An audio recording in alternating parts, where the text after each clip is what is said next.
వేజండ్లపురములోని శ్రీ విశ్వమాత ఆదిపరాశక్తి పీఠాధీశులు భగవాన్ శ్రీ శ్రీ శ్రీ వెంకట కాళీకృష్ణ గురుమహారాజు గారు లోకరీతిని గూర్చి మహత్తరంగా రచించగా శ్రీ గురు ప్రబోధ పద్యరత్నాకరం గ్రంథంలోని 453 పద్యాలలోని 223 పద్యరత్నాలలోని లోకరీతిని తెలియజేస్తున్న 19వ భాగము 134 నుండి 140 పద్యరత్నాలను కూర్పు చేసి ప్రవచిస్తున్నది భగవాన్ శ్రీ శ్రీ శ్రీ వెంకట కాళీకృష్ణ గురుమహారాజు వారి దాసుడు వ్యాఖ్యాన వాచస్పతి బ్రహ్మశ్రీ ప్రభాకర స్వామి, హైదరాబాద్.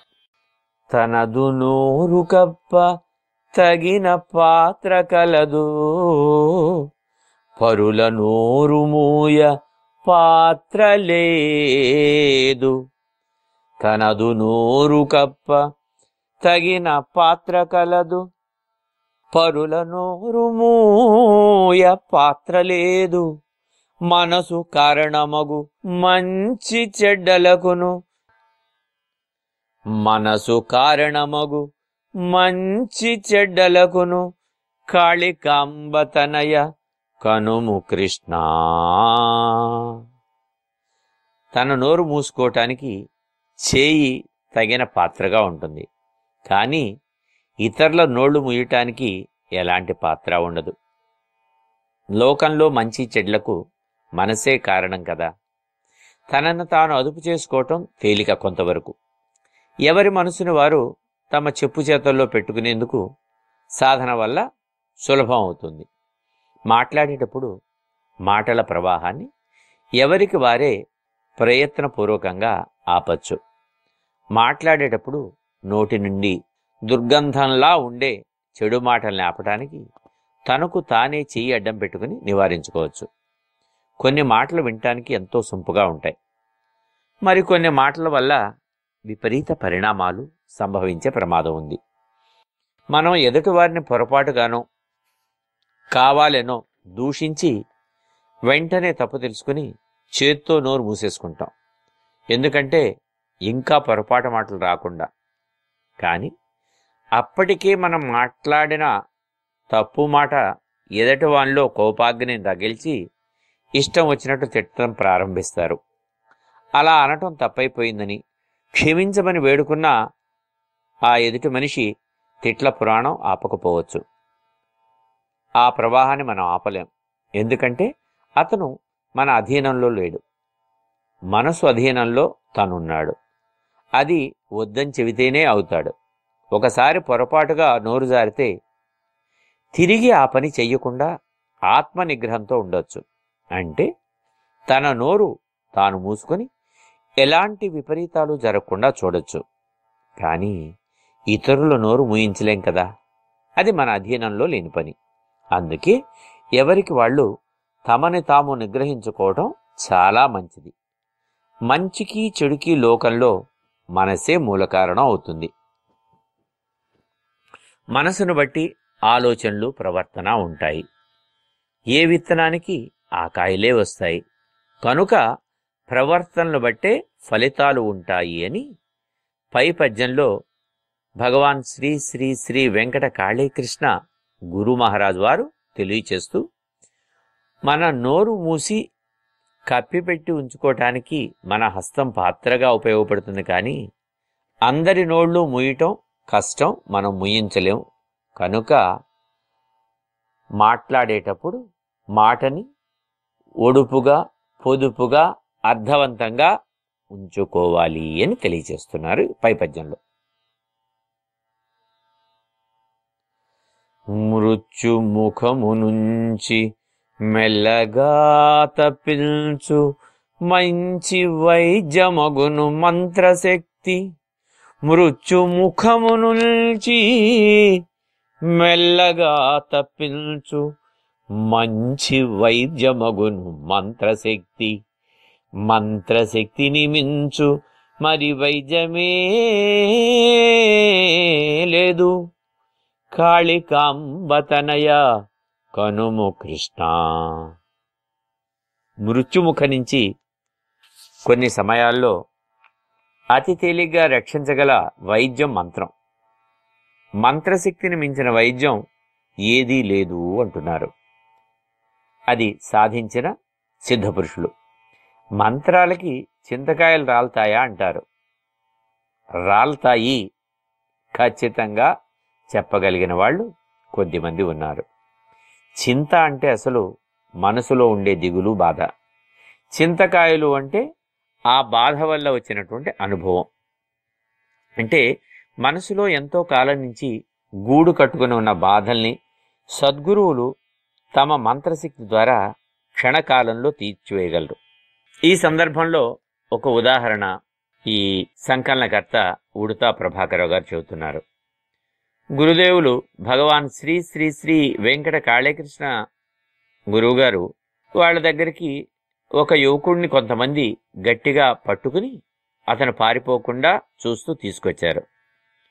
ఆ యువకుడేమో వదిలించుకుని పారిపోవటానికి శతవిధాల ప్రయత్నం చేస్తున్నాడు. ఆ సమయంలో గురుదేవులు పై పద్యాన్ని, అంటే ఇదే పద్యాన్ని, మృత్యుముఖము నుంచి మెల్లగా తప్పించు మంచి వైద్యమగును మంత్రశక్తి, మంత్రశక్తి మించు మరి వైద్యమే లేదు, కాళికామ్మ తనయ కనుము కృష్ణ. కాకతాళీయము అంటారు, దాన్ని కోయిన్సిడెంట్ అంటారు, లేదు మహనీయుల సంకల్పము అంటారు. ఆ సందర్భంలో ఆ పై పద్యాన్ని కాగితం మీద రాసి ఈ వ్యాఖ్యాన సంకలనకర్త ఉడుతా ప్రభాకరరావు గారికి వినిపిస్తున్నారు. మంత్రశక్తి ఏ విధంగా మానవులకు ఉపయోగపడుతుందో వారికి వివరిస్తున్నారట. వివరణ మధ్యలో ఆపి ఎందుకో నవ్వారు. నవ్వి మంచినీళ్లు తాగుతారా మాస్టారు అని అన్నారు. సరే, ఈలోగా జనాలు ఆ యువకుడిని తీసుకుని వచ్చారు, కూర్చున్నారు. అప్పుడు ఆ వచ్చిన వాళ్ళని చూసి గురుదేవులే ముందుగా ఏమిటి బాగా ఏడిపిస్తున్నాడా అన్నారు. దాంతో ఆ వచ్చిన వాళ్ళు భోరు భోరున ఏడుస్తూ విషయం చెప్పారు. ఏమిటయ్యా అంటే, ఆ యువకుడు ఎవరినో ప్రేమించాడు. ఆ పిల్లకి వీడంటే ఇష్టం లేదు. అందుకని ఆత్మహత్య చేసుకోవాలని 2 సార్లు ప్రయత్నించాడు. వదిలేస్తే పారిపోయి ఎక్కడో దేనిలోనో దూకేస్తాడేమో అని భయపడి వదలకుండా పట్టుకుని తీసుకుని వచ్చామన్నారు. గురుదేవులు అతన్ని పలకరించారు. కానీ వాడు బిత్తరు చూపులు చూస్తున్నాడు. అతన్ని సమీపించి తన అమృతమయమైన హస్తాన్ని అతని శిరస్సుపై 2 క్షణాలుంచారు. ఆ 2 క్షణాలు కళ్ళు మూసుకుని ఆకాశం వైపు చూశారు. అప్పుడు ఈ ప్రభాకరరావు గారికి అర్థమైందట. ఏమని? గురుదేవులు ఆ కుర్రవాడికి శక్తిపాతాన్ని ప్రసాదిస్తున్నారు అని. సరే, కొంచెంసేపు అయిన తర్వాత ఆ యువకుడు తేరుకుని, నాన్న ఇంటికెళదామా అన్నాడు. గురుదేవులు ఇంకా ఏం పర్లేదు, ఏమీ కాదు, తీసుకెళ్ళండి అన్నారు. కొన్ని క్షణాల ముందు ఎంతో తెగింపుతో ఉన్న కుర్రాడు, అంటే ఆ యువకుడు 2 క్షణాల్లోనే ఎలా మామూలు మనిషి అయ్యాడు అనేదానికి మంత్రశక్తి అని గురుదేవులు చెప్పారు.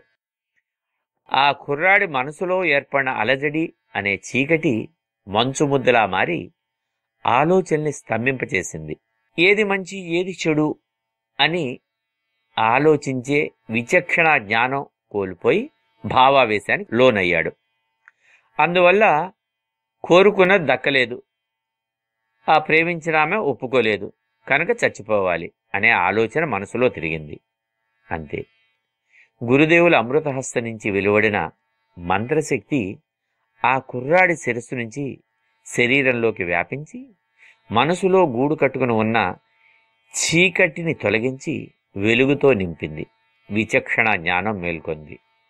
నా జీవితాన్ని ఎందుకు పాడు చేసుకోవాలి, నేనెందుకు చావాలి, నేనెంత తప్పు చేస్తున్నాను అంటే ఇలాంటి భావాలు, విచక్షణతో కూడినటువంటి ఆలోచనలు అతనిలో కలిగాయి.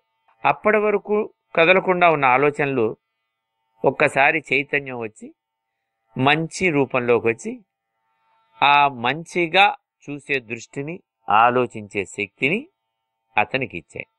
కనుక మంత్రశక్తికి అంతటి మహత్తరమైన శక్తి ఉన్నది అని గురుదేవులు పై సంఘటన ద్వారా తెలియచేశారు ప్రత్యక్షంగా. ఆ ప్రత్యక్ష ఉదాహరణే పద్య రూపంగా పద్యాన్ని ఈ ప్రత్యక్ష నిదర్శనంలో వివరించి చెప్పారు. పూర్వులొనరచేయు పుణ్యకార్యములెల్ల మనకు శుభముగూర్చు మహితరీతి. పూర్వులొనరచేయు పుణ్యకార్యములెల్ల మనకు శుభముగూర్చు మహితరీతి. పుణ్యకార్యమిలను పొలుపైన ధనమురా. పుణ్యకార్యమిలను పొలుపైన ధనమురా. కాళికాంబతనయ కనుము కృష్ణ. మన పూర్వులు చేసిన పుణ్యకార్యాలు మనకు కూడా మేలు కలిగిస్తున్నాయి. లోకంలో చేసే పుణ్యకార్యాలే శుభకరమైన ధనంగా మిగిలిపోతాయి. పుణ్యకార్యాలంటే మంచి పనులు, నలుగురికి ఉపయోగపడే పనులు. మన పెద్దలు పూర్వీకులు మంచి మనసుతో, ముందు చూపుతో, ఫలాపేక్ష లేకుండా చాలా కార్యక్రమాల్ని చేపట్టేవాళ్ళు. ఏదైనా ఒక పని చేయాలనుకుంటే గ్రామ ప్రజలు లేదు ఆ ఊరి ప్రజలంతా ఏకమై ఒకే మాట మీద ఉండి కార్యాచరణం చేసేవాళ్ళు. అందులో భాగంగా చెట్లను నాటడం, పెద్ద పెద్ద వ్యవసాయ బావుల్ని తవ్వటం, వైద్య సేవలు అందించే విధానాలను చూసుకోవటం, బళ్ళు కట్టిస్తాం, గుడులు కట్టించటం, నీటిపారుదల, రవాణా సౌకర్యాలు, రహదారులు నిర్మించటం, ఇలా గ్రామ ప్రజలకు అవసరమైన ప్రతి పనిని అందరూ కలిసికట్టుగా చేసుకునేవాళ్ళు. ఆ పుణ్యకార్యాల్ని చేసిన వాళ్ళు వాటి ఫలితాల్ని అనుభవించలేకపోయినా వారి వారసులు, తరువాతి తరాల వారు అనుభవించగలుగుతున్నారు. ఎవరో పుణ్యాత్ముడు ఉన్నాడు, తాను పోయినా తన పేరు ఉండాలని ఆ గ్రామంలో, ఆ ప్రాంతంలో ఒక మంచి సత్రవని అంటే ధర్మశాలను నిర్మించి వెళ్ళాడు. దాని పక్కనే ఒక నూతిని తవ్వించి వెళ్ళారు. అంతే, బాటసారులు ఎవరైనా వెళ్ళేటప్పుడు వచ్చేటప్పుడు అక్కడ ఉండి సేద తీర్చుకోవచ్చు, దాహం తీర్చుకోవచ్చు. అయితే మారుతున్న ఆధునిక కాలంలో మనిషి సాంకేతికంగా ఎదిగాడు, దానికి తగినట్టుగా కమర్షియలిజం వచ్చింది, సుఖాలకి బానిస అయ్యాడు. కాబట్టి అలాంటి వీధుల్లో కనిపించే ఆ సత్రవుల్లోనో, ధర్మశాలల్లోనో, లేకపోతే దొరికేటటువంటి నూతి నీళ్లనో తాగే బుద్ధి ఉండట్లేదు, తాగితే నిలిచే ఆరోగ్యము ఉండట్లేదు. ఇది కూడా ఈనాడు మనం గమనించే కొత్త విషయమే. అయితే ఒక వ్యక్తి చేసిన పుణ్యం, ఆ పుణ్యం యొక్క లబ్ధి అతని తర్వాత వారసులకి ఎలా మంచిని చేకూరుస్తుందో, సామూహికంగా లోక శ్రేయస్సు కోసం ఆచరించే పుణ్యకార్యాలు వారసత్వ సంపదగా ఆ తరువాత వారు పొందుతారు. అలాగే ఈనాటి తరం చేసే పనులు రేపటి తరానికి మంచివైతే పనికొస్తాయి. మన పూర్వీకులు చేసిన మంచి పనుల ఫలితాల్ని మనం అనుభవిస్తున్నాం. ఏనాడో పెద్దలు నాటిన చెట్ల ఫలాల్ని ఇప్పటి వరకు మనం తినగలుగుతున్నామంటే ఆ పుణ్యాన్ని మనం కూడా అనుభవిస్తున్నామన్నమాటేగా. పుణ్యకార్యాలే అందరికీ ఉపయోగపడే శాశ్వత ధనంగా మిగిలిపోతాయి. చేసిన మంచి పనుల వల్ల ఆ మంచి పనుల ఫలితాల్ని అనుభవిస్తున్నంత కాలం వారి కీర్తి నిలిచి ఉంటుంది. అందువల్ల జీవితంలో ప్రతివారు చేతనేనన్ని అందరికీ ఉపయోగపడే మంచి పనులను చేయటం సముచితంగా ఉంటుంది అని శ్రీ గురుదేవులు పూజ్య శ్రీ శ్రీ శ్రీ వెంకట కాళీకృష్ణుల వారు పై పద్యంలో తెలియచేశారు. ధనములున్నవారు తమ బిడ్డపై ప్రేమ మిగులుగాను చూపి మెలగుచుందురు. ధనములున్నవారు తమ బిడ్డపై ప్రేమ మిగులుగాను చూపి మెలగుచుందురు. పరిధి మిల్చు ప్రేమ పడగొట్టు బిడ్డను పరిధి మించు ప్రేమ పడగొట్టు బిడ్డను కాళికాంబతనయ కనుము కృష్ణ.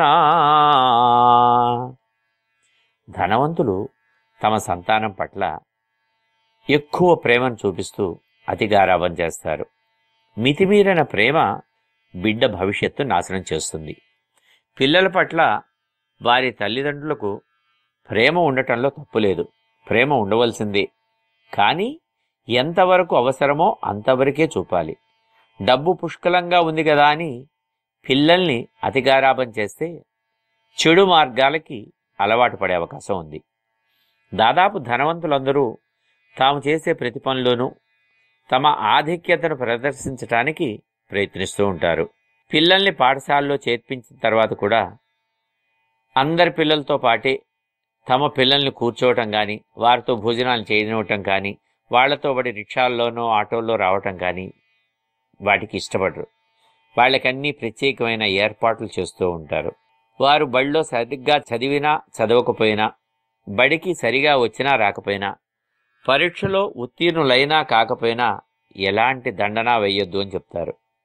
అలా చేయటం వల్ల వాళ్ళ పరువు పోతుందేమని భావన. వారి హోదాను ప్రతిబింబించే అవసరం లేని వస్తువులన్నీ వారికి కొనిస్తారు. పైగా నీకేంట్రా, నువ్వు ధనవంతుల బిడ్డవి, మనకేం తక్కువ, నీకేం కావాలో చెప్పు, అనుభవించు, మేము ఉన్నాంగా, నిన్నెవరైనా అంటే ఎవరైనా నీ జోలికి వస్తే చెప్పు అంటూ వాడికి చెబుతారు.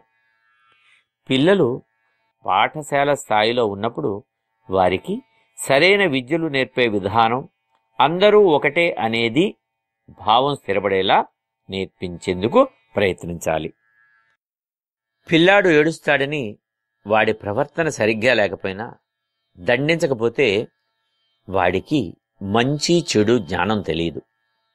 మూర్ఖుల్లా తయారై ఎవరి మీద గౌరవం లేక ఎవరి మాట వినక చివరికి భ్రష్టు పడతాడు. పిల్లల్ని అవసరమైతే దండించాలి, వారి తప్పుల్ని తెలియచేయాలి. ఆ తరువాత సౌమ్యంగా విషయాల్ని తెలియచేస్తూ ముద్దు మురిపెం చెయ్యాలి. పెద్దలు చూపే అతి ప్రేమ పిల్లలు వక్ర మార్గం పట్టకుండా ఉండేదిగా ఉండాలి. అతి అనేది ఎప్పుడూ మంచిది కాదు కదా. రుచిగా ఉందని ఎక్కువగా తింటే అజీర్ణం చేయకుండా ఉంటుందా? అలాగే పిల్లలను అతిగారాబం చేయటం వల్ల వారి భవిష్యత్తు పెడదారులు పడుతుంది. అతిగా ప్రేమ చూస్తే ఆ ప్రేమ వారిని నాశనం చేస్తుంది అని శ్రీ గురుదేవులు పై పద్యంలో తెలియచేశారు. పెద్దలు చెప్పింది ఏమిటంటే, 5 సంవత్సరాల వరకు రాసబిడ్డను చూసినట్టు, రాజకుమారుని చూసినట్టు చూడాలట. 5 సంవత్సరాలు తర్వాత కౌమారావస్థకు వస్తుంది. కౌమారం నుంచి దాదాపు 16 సంవత్సరాలు, 16 నిండితే యవనంలోకి ప్రవేశించినట్లు. ఆ 5 నుంచి 16 సంవత్సరాల వరకు పిల్లవాడిని ఒక సేవకుణ్ణి చూసినట్టు చూడాలట. ఏ తప్పు జరిగినా, ఏ ఒప్పు జరిగినా వెంటనే దాన్ని ఖండించటం, మండించటం, తర్వాత దండించటం, దాన్ని తెలియచెప్పటం, చదువు మీద దృష్టి కేంద్రీకరించటం, మంచి అలవాట్లని, మంచి సాంప్రదాయాల్ని నేర్చుకునేలాగా వాణ్ణి బాగా 1కి 10 సార్లు చెప్పి సేవకుడితో ఎలాంటి సేవలు చేయించి ఫలితాన్ని పొందుతామో అలా ఫలితం వాడు పొందేలా చూడాలట. అదే షోడశ వర్షం దాటిన తర్వాత, అంటే 16 ఏళ్లు నిండిన తర్వాత షోడశ వర్షే పుత్ర మిత్రయా వర్తతే అని చెప్పుకొస్తారు. 16 ఏళ్లు నిండిన తర్వాత ఇంకో కొట్టడం, తిట్టడం, దండించటం ఉండదు. మన స్నేహితుడిని దగ్గర కూర్చోబెట్టుకుని మిత్రుడికి ఎలా సూచనలు ఇస్తామో, నాన్న అలా కాదు నాన్న, ఇప్పుడున్న పరిస్థితి ఈ కంప్యూటర్ సైన్స్ అయితే నీకు ఉద్యోగం వస్తుంది నాన్న, నువ్వు మ్యాథ్స్లో పూర్తి నాన్న, మ్యాథ్స్కు వెళ్ళొద్దమ్మా, లేకపోతే సైన్స్ నీకు అచ్చుబాటు కాదమ్మా, డాక్టరీ అంత కష్టం కాదమ్మా, ఇదిగో మనకు అందుబాటులో ఉందమ్మా, ఇలా వాళ్ళ మనసుకు నచ్చేలా చెప్పాలి అని మన పెద్దలు ఏనాడో చెప్పారు. అలాంటి భావాల్నే గురుదేవులు పై పద్యంలో తెలియచేశారు. వాదభేదములను వదలకయున్నచో శాస్త్రవేత్తకైన శాంతి తొలగు. వాదభేదములను వదలకయున్నచో శాస్త్రవేత్తకైన శాంతి తొలగు. కారణమును చూపు గట్టి వాదన మేలు. కారణమును చూపు గట్టి వాదన మేలు. కాళికాంబతనయా కనుము కృష్ణ. అనవసరమైన వాదాల్లో తలదూరిస్తే శాస్త్రవేత్తలకైనా శాంతి ఉండదు. దేనికైనా కారణాల్ని చూపగలిగి ఖచ్చితమైన వాదన అవసరం. విషయం లేని వాదన మూలాన అశాంతి ఏర్పడుతుంది. ఒక విషయాన్ని గురించి పూర్తి నిజానిజాలు మనకు తెలుసున్నప్పుడు అదే విషయం గురించి వేరొకరు వక్రీకరించి చెబుతున్నప్పుడు ఎదుటి వారు చెప్పేది ఏ విధంగా తప్పో తమకు తెలిసిన విధానం ద్వారా వాదించి దానిని రుజువు చేయవచ్చు. అలా కాక ఇద్దరి మధ్య పొంతనలేని వాదనలు గనక ఉంటే దానివల్ల తలనొప్పి వస్తుంది కానీ నిజానిజాలు బయటికి రావు. ఇలాంటి అనవసరమైన వాదనలు అశాంతికి కారణం అవటమే కాక ఒక్కొక్కసారి జ్ఞాన సంపన్నులైన శాస్త్రవేత్తలు వాదనలకి దిగినప్పుడు మనస్సును శాంతిని కోల్పోతారు. అంటే మనశ్శాంతిని పోగొట్టుకుంటారు. ఉదాహరణకి ఓ శాస్త్రవేత్త ఒక మొక్కను గురించి వివరిస్తూ ఈ మొక్కను భూమిలో కాకుండా మట్టితో పని లేకుండా ఎక్కువ నీటితో అవసరం లేకుండా ఏదో తాడుగట్టో లేకపోతే ఇంకొక రకంగానో చాలా కాలం బతికించచ్చు, దానివల్ల ఫలసాయం పొందొచ్చు అని ఆ మొక్కను గురించి తాను పరిశోధన చేశాడు గనక అనుభవపూర్వకంగా చెబుతాడు. కానీ అది తెలియని వ్యక్తి నేలలో పాతి రోజు నీరు పోస్తేనే బతుకుతుందండి, లేకపోతే ఎట్లా అవుతుంది, అట్లా అవుతుంది అని వాదనకు దిగుతాడు. శాస్త్రవేత్త తాను చేసిన పరిశోధనలన్నింటినీ సవివరంగా వివరించేసరికి ఆయనకి చిరాకొస్తుంది, నోరు నొప్పి పుడుతుంది. శాస్త్రవేత్త చెప్పేది నిజమే అయినా ఆయన వాదనకు పునాది ఉంది, కానీ ఎదుటివాడి వాదనకు బలం లేదు. కనుక అనవసరమైన వాదన వేదనని పెంచుతుంది, రోదనని కలిగిస్తుంది అని చెప్తారు.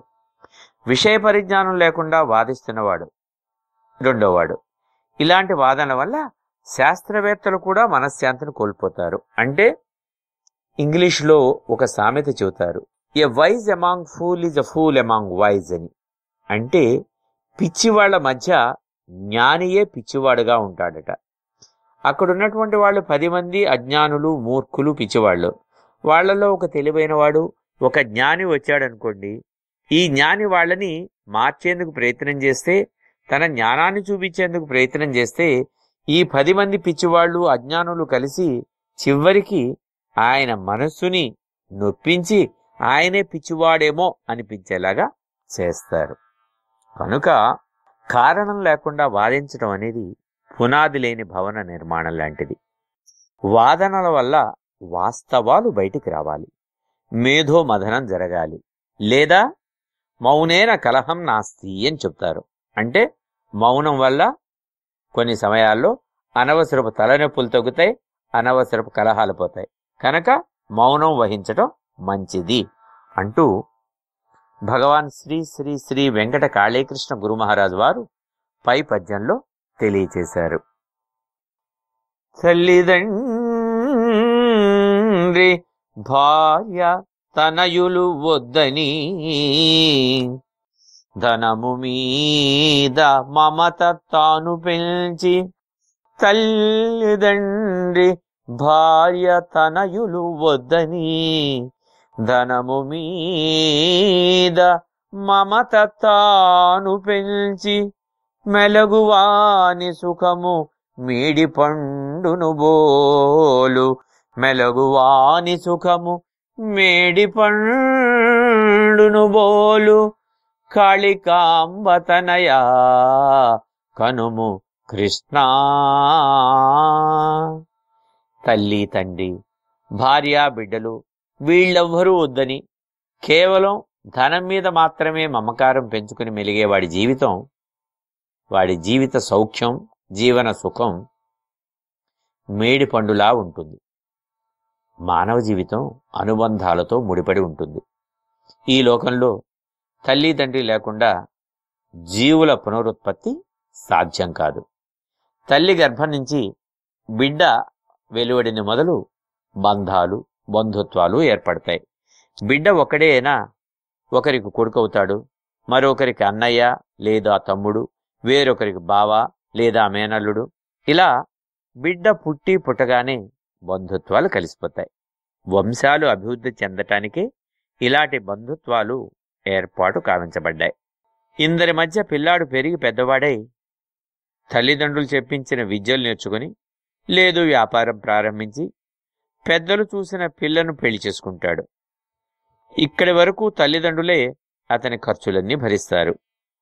పెళ్ళయిన తర్వాత వానికి పిల్లలు కలిగి కుటుంబ బాధ్యతలు పెరిగిన తర్వాత తన స్వార్జితం ఖర్చు చేస్తూ ఉంటాడు కనుక నేను సంపాదించిందంతా అందరూ తినేస్తున్నారు, నాకు డబ్బులు మిగలటం లేదు, నేను సుఖాలు అనుభవించలేకపోతున్నాను, కాబట్టి నేను డబ్బులు దాచుకోవాలి, మీరందరూ నాకు అవసరం లేదు, మిమ్మల్ని పోషించాల్సిన బాధ్యత లేదు, వెళ్ళిరండి అంటూ తల్లిని తండ్రిని లేకపోతే తాతను నాయనమ్మను ఇంట్లో ఉన్న తన మీద ఆధారపడిన వాళ్ళని ఇంకా కొద్దిమంది అయితే భార్యా బిడ్డల్ని కూడా వెళ్ళగొడతాడు. లేకపోతే తానే వాళ్ళందరినీ వదిలిపెట్టి వెళ్ళిపోతాడు.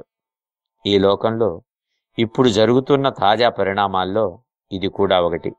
ధనమూలమిదం జగత్, డబ్బు చుట్టూ ప్రపంచం తిరుగుతోంది, డబ్బుంటే ఏ సుఖాలైనా కొడుక్కోవచ్చు.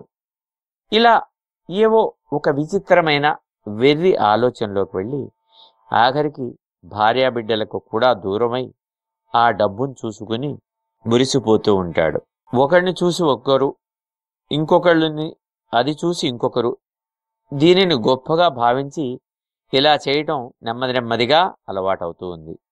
ధనం మీద వ్యామోహం ఉండవచ్చు కానీ అది ఆత్మీయులను అందరినీ దూరం చేసుకునే స్థాయిలో ఉండకూడదు. సంసారం పట్ల ప్రేమ ఆప్యాయతలు లేనివాళ్ళు, ధనం మీద మమకారం పెంచుకుని అన్నిటికన్నా ధనమే ప్రీతి అనుకునేవాళ్ళు జీవితంలో నిజమైన సంతోషాన్ని కోల్పోతారు. ధనమే సర్వస్వంగా భావించటం వల్ల వారి హృదయంలో కాఠిన్యమే తప్ప ఆర్ద్రత ఉండదు. పెద్దల పట్ల మమకారం ఉండదు, పిల్లల పట్ల ప్రేమ ఉండదు, అలాగే భార్య పట్ల అనురాగం ఉండదు. ధనమే సుఖాన్ని ప్రసాదిస్తుందని భావించటం మేడిపండు లాంటిది. పైకి అద్భుతంగా ఆకర్షణీయంగా కనిపిస్తుంది. వాస్తవంలోకి వెళ్ళి దాని లోపల చూస్తే మేడిపండు నిండా పురుగులుంటాయి. అదేవిధంగా ధనం మీది వ్యామోహం పైకి ఎంతో అందంగా కనిపిస్తుంది. ధనం వల్ల కలిగే సుఖాలు అందంగా ఉన్నట్టుగా ఉంటాయి.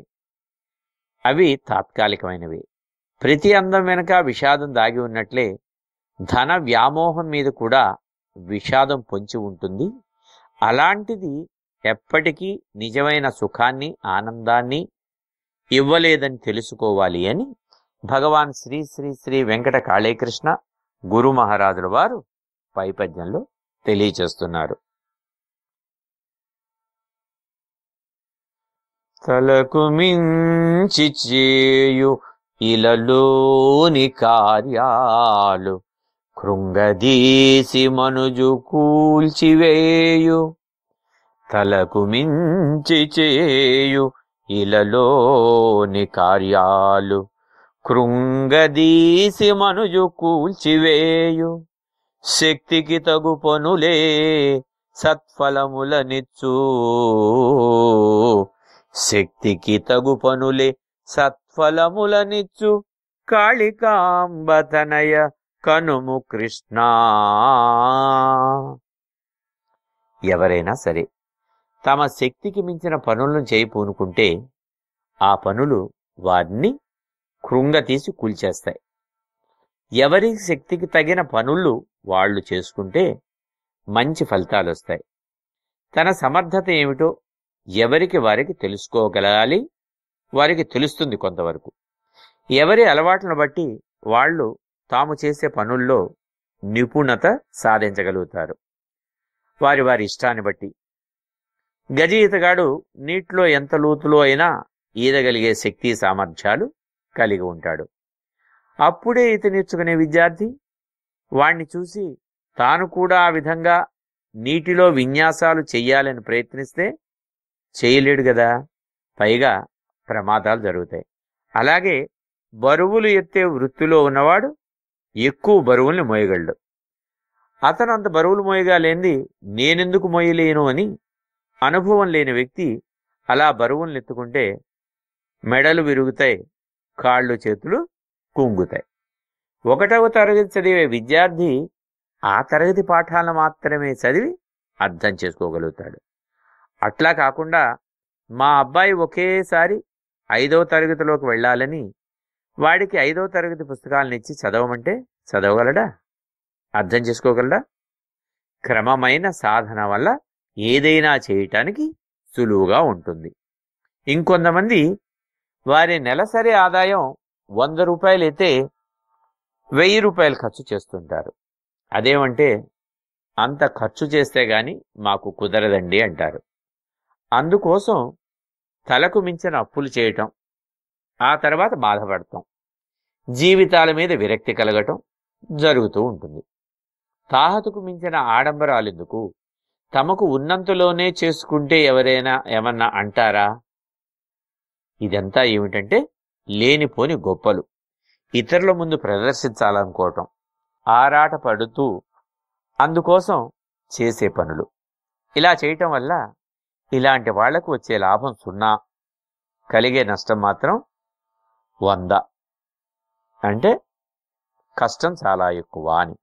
అందువల్ల ఎవరైనా ఏ పని అయినా ప్రారంభించే ముందు అది తమ శక్తికి లోబడి తాము ఆచరించగలిగేది, ఆచరించలేంది అని తెలుసుకుని తమ శక్తియుక్తుల మీద విశ్వాసం కలిగినప్పుడే ప్రారంభించటం వల్ల చేయటానికి సులువై ఆనందదాయకమైన ఫలితాలు వస్తాయి అని గురుదేవులు పూజ్య శ్రీ శ్రీ శ్రీ వెంకట కాళీకృష్ణులు పై పద్యంలో తెలియజేస్తున్నారు.